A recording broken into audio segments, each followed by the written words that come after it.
നമ്മളെല്ലാം ജീവിതത്തിൽ വലിയ മാറ്റങ്ങൾ ആഗ്രഹിക്കുന്നുണ്ട്, ശരിയല്ലേ? നമ്മുടെ ആരോഗ്യത്തിലാണെങ്കിലും നമ്മളുടെ സമ്പത്തിലാണെങ്കിലും റിലേഷൻഷിപ്പിലാണെങ്കിലും കരിയറിലും വെൽത്തിലും ഇതിനകത്തെല്ലാം അത്ഭുതങ്ങൾ പ്രതീക്ഷിക്കുന്നുണ്ട്.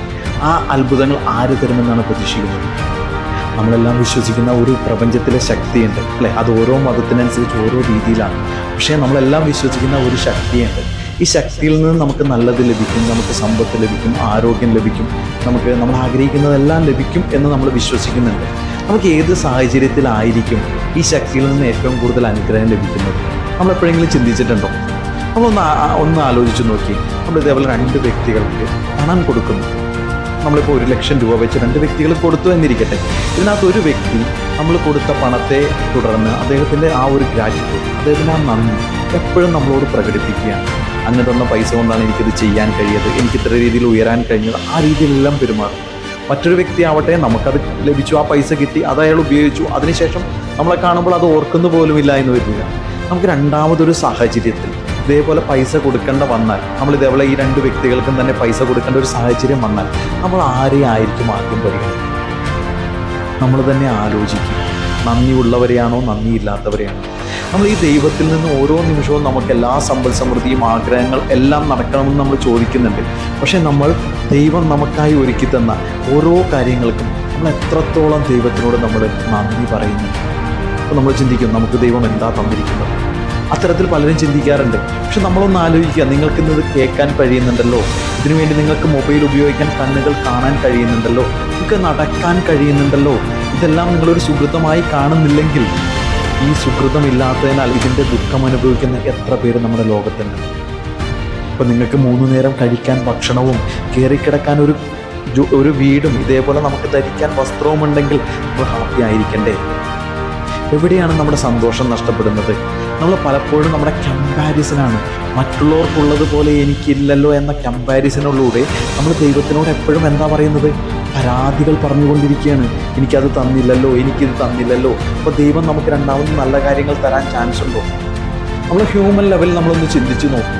ദൈവം എപ്പോഴും നമുക്ക് നല്ലത് തരാൻ ചിന്തിക്കുന്നുണ്ട്. പക്ഷേ നന്ദിയുള്ളവന് കൂടുതൽ കൊടുക്കുമെന്ന് നമ്മൾ എഴുതിയിരിക്കുന്ന ഖുറാനിലും ബൈബിളും നമ്മുടെ വേദത്തിലും എല്ലാം പറയുന്നുണ്ട്. ആർക്കെല്ലാം നന്ദിയുണ്ടോ അവർക്ക് ദൈവം കൂടുതൽ കൂടുതൽ കൊടുക്കുമെന്ന്. നമ്മൾ ഖുറാൻ എടുത്ത് നോക്കൂ, ബൈബിൾ എടുത്ത് നോക്കൂ, വേദം എടുത്ത് നോക്കൂ, ഇതിനകത്തെല്ലാം വ്യക്തമായി ഇത് പറയുന്നുണ്ട്. അപ്പോൾ നിങ്ങൾ നിങ്ങളുടെ ജീവിതത്തിൽ ഒരു മാറ്റം ആഗ്രഹിക്കുന്നെങ്കിൽ ഇതുവരെ ദൈവം എന്തെല്ലാം നിങ്ങൾക്ക് തന്നിട്ടുണ്ടോ? നിങ്ങളുടെ ആരോഗ്യമാണെങ്കിലും, നിങ്ങളുടെ പണമാണെങ്കിലും, നിങ്ങൾക്ക് തന്നിരിക്കുന്ന സ്നേഹമാണെങ്കിലും, നിങ്ങൾക്ക് ചുറ്റുമുള്ള നല്ല ബന്ധങ്ങളാണെങ്കിലും, എന്തെല്ലാം തരത്തിലായിരിക്കും ദൈവം നിങ്ങളെ അനുഗ്രഹിച്ചിരിക്കുന്നത്? ഇതെല്ലാം ഒന്ന് കൗണ്ട് ചെയ്യും. എന്തൊക്കെ തന്നിട്ടുണ്ട്? എല്ലാ അനുഗ്രഹങ്ങളെയും കൗണ്ട് ചെയ്തു തുടങ്ങുമ്പോൾ നിങ്ങളിലോട്ടുള്ള അനുഗ്രഹത്തിൻ്റെ സ്രോതസ്സിൻ്റെ ആ ഒരു വെള്ളച്ചാട്ടം നിങ്ങളിലോട്ട് കൂടുതൽ കൂടുതൽ വരുന്നതെന്ന് എനിക്കറിയാം. കാരണം ഈ പ്രാക്ടീസ് ചെയ്ത ഓരോരുത്തരും എന്നോട് കൊണ്ടിരിക്കുന്ന കാര്യം അതാണ്. കാരണം കഴിഞ്ഞ ആഴ്ച ഇതേപോലെ ഒരു ലേഡി എന്നോട് പറഞ്ഞു, ദിവസവും ഇതേപോലെ 25 ഗ്രാറ്റിറ്റ്യൂഡ് എഴുതാൻ തുടങ്ങിയപ്പോൾ അവർക്ക് വീട് വാങ്ങാൻ ഒരു സ്ഥലം അന്വേഷിച്ച് നടക്കാൻ തുടങ്ങിയിട്ട് വർഷങ്ങളായിട്ടുണ്ടായിരുന്നു. പക്ഷേ ദൈവം തന്ന ഓരോ കാര്യത്തിനും ഇതേപോലെ നന്ദി എഴുതി തുടങ്ങിയപ്പോൾ അവരുടെ ഉള്ളിലാണ് മാറ്റം വന്നത്. ആ ഉള്ളിൽ മാറ്റം വന്നതിൻ്റെ ഫലമായി 1 മാസത്തിനുള്ളിൽ തന്നെ അവർ ആഗ്രഹിക്കുന്ന രീതിയിലുള്ള ഒരു സ്ഥലം കണ്ടെത്താനും അവർക്ക് അവിടെ വീട് നിർമ്മിക്കാനും കഴിഞ്ഞു. ഏറ്റവും സിമ്പിൾ, അത്ഭുതമായിട്ട് ഞാൻ പറയുന്നല്ല, ഏറ്റവും സിമ്പിളായിട്ടൊരു ഉദാഹരണമാണ്.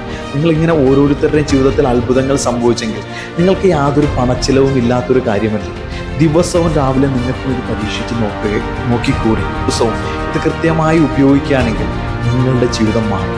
ഞാൻ എൻ്റെ ഹൃദയത്തിൽ നിന്നും ഞാനിത് പറയുന്നത് എൻ്റെ അനുഭവത്തിൽ നിന്നാണ്. കാരണം എനിക്ക് എപ്പോഴെങ്കിലും ഇതേപോലെ എൻ്റെ എനർജി കുറവാണെന്നോ ഏതെങ്കിലും തരത്തിൽ നിന്ന് എനിക്ക് തോന്നുമ്പോൾ ഞാൻ 25 or 50 ഗ്രാറ്റിറ്റ്യൂഡ് എഴുതി തുടങ്ങുമ്പോൾ ഞാൻ ഓട്ടോമാറ്റിക്കായിട്ട് എൻ്റെ എനർജി ലെവൽ ഇമ്പ്രൂവ് വരുന്നത്, ഞാൻ ആഗ്രഹിക്കുന്ന രീതിയിൽ എന്നെ ഷിഫ്റ്റ് ചെയ്യാൻ പറ്റുന്നത് ഞാൻ അനുഭവിച്ചറിയാറുണ്ട്.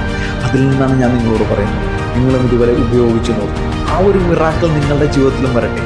ആത്മാർത്ഥമായിട്ട് എഴുതുക, എന്തിനാണ് ദൈവത്തിന് ഞാൻ നന്ദി പറയുന്നത്? ഇത് തന്നല്ലോ. അപ്പോൾ നമ്മൾ ആലോചിക്കുക, നമുക്ക് ആരോഗ്യം തന്നല്ലോ. ഈ ആരോഗ്യമുള്ളത് കൊണ്ടാണല്ലോ ഓരോ കാര്യങ്ങളും നമുക്ക് ചെയ്യാൻ പറ്റുന്നത്, നടക്കാൻ പറ്റുന്നത്, എടുക്കാൻ പറ്റുന്നത്, ഓരോന്നും. അപ്പോൾ ഇങ്ങനെ ഓരോത്തിൻ്റെയും കാര്യങ്ങൾ പറഞ്ഞ് അതിൻ്റെ ഒരു നന്ദി അനുഭവിക്കുക. ദൈവത്തിനോട് നമ്മളിത് അനുഭവിച്ച് കാണിക്കുമ്പോൾ നമ്മുടെ ജീവിതം മാറാൻ പോകും. ഈ മാറ്റത്തിന് വേണ്ടി ആദ്യ സ്റ്റെപ്പ് നിങ്ങൾ ഓരോരുത്തരും വെക്കുക. നിങ്ങൾ ഓരോരുത്തരുടെയും ജീവിതത്തിൽ ആ വഴി മാറ്റം വരട്ടെ എന്ന് ഞാൻ ആഗ്രഹിക്കുന്നു. നിങ്ങളിത് ചെയ്യാൻ ശ്രമിക്കുമ്പോഴോ, നിങ്ങളുടെ ജീവിതമാറ്റത്തിനായി നിങ്ങളിത് ഉപയോഗിക്കുമ്പോഴോ നിങ്ങൾക്ക് എന്തെങ്കിലും തരത്തിലുള്ള സംശയം വരികയാണെങ്കിൽ നിങ്ങളത് കമൻറ്റ് ചെയ്യാം, അല്ലെങ്കിൽ നിങ്ങൾക്ക് വാട്സപ്പ് ചെയ്യാം. Thank you very much.